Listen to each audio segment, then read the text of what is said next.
Welcome to another photo department. It's been storming like crazy today. It's Wednesday, the 16th of January. I think so. So I'm all cozy. My fleece lined corduroy trucker jacket. Drinking some more tea. 10 Ren's tea. Oolong. I first want to say a huge thank you to everyone who bought a copy of my first book, Coffee and Food. I haven't sold out all the first run yet, but I only have like 2 left, I believe. So if you are sitting on deciding whether you want to get one of these or not, you have a chance to grab one before they're gone. It is crazy the amount of support I've gotten for the book. It's really great seeing people supporting art and supporting my art specifically, which is actually really wild. So thank you again. I'm gonna take this off, this is really warm. I 100% prefer shooting in natural light. I don't think I know a photographer personally who would disagree with me on that, and I don't think I could count how many times I've been to a photographer's Instagram and in their profile it says natural light photographer.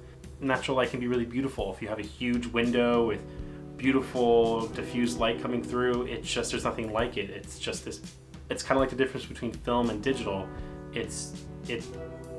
It can be magical. It can really change the dimension of a photograph. The problem is it's not really practical to always shoot natural light.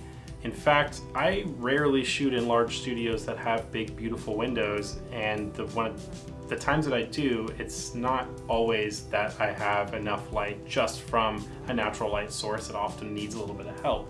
So even the times that I do have access to beautiful spaces that have large windows with a lot of natural light, oftentimes that natural light source is not enough light to sufficiently light my scene in the way that I need to, and these photos are actually a really good example of it. I was asked to shoot an office scene in a really beautiful space at the end of last year, and there's these really beautiful windows and there's a table, and the way that the light was coming through the window, it looked really beautiful, but unfortunately it wasn't enough light to really bring the scene up to the level it needed to be, so I had to supplement that natural light with a flash.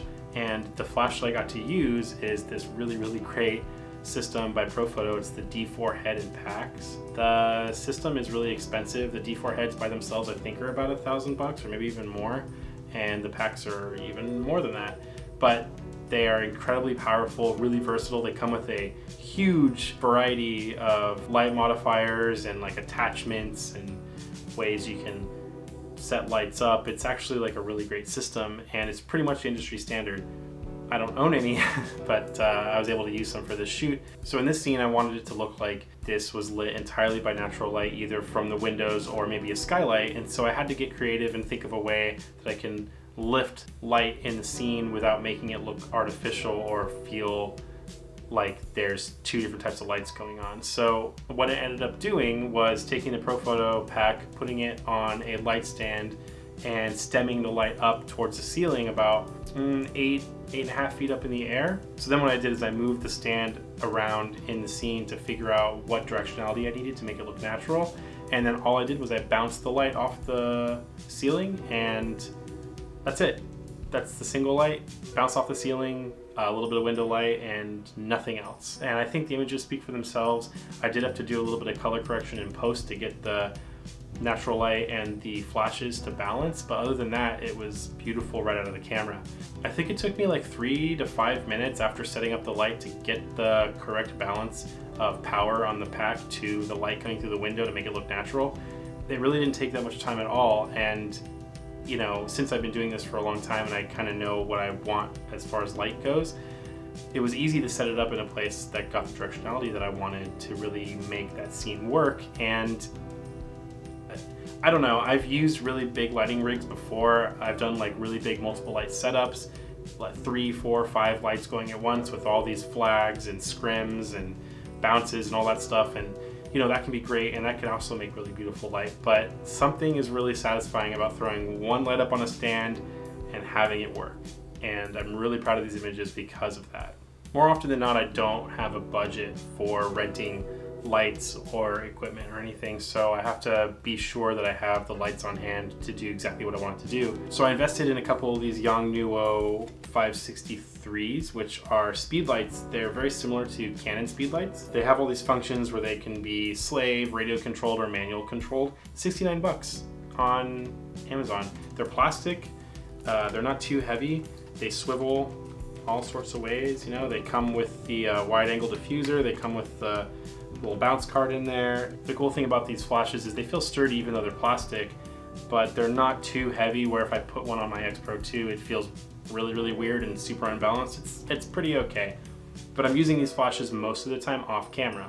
Now a really cool feature of these flashes that allow them to be used off camera is this really cool commander transmitter controller thinger-dinger. This thing can control up to 3 groups of flashes, and I think you can have 3 or 4 flashes per group. So I can control the power output, the mode, if it's either slave, manual, or high-speed sync, whatever, from the camera with this mounted on the hot shoe rather than having to walk over to different flashes. So I have this very versatile lighting setup that's small, runs on AA batteries, and I can throw in my bag. It's lightweight.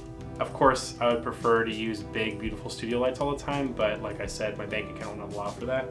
So I bought 3 of these, and I've been using them for like 3 years, I think, just on all sorts of projects, on portraits, product photography, a lot of product photography, and all sorts of other projects that call for adding some artificial light. I was hired for an editorial kind of lifestyle lookbook kind of shoot at the end of last month too.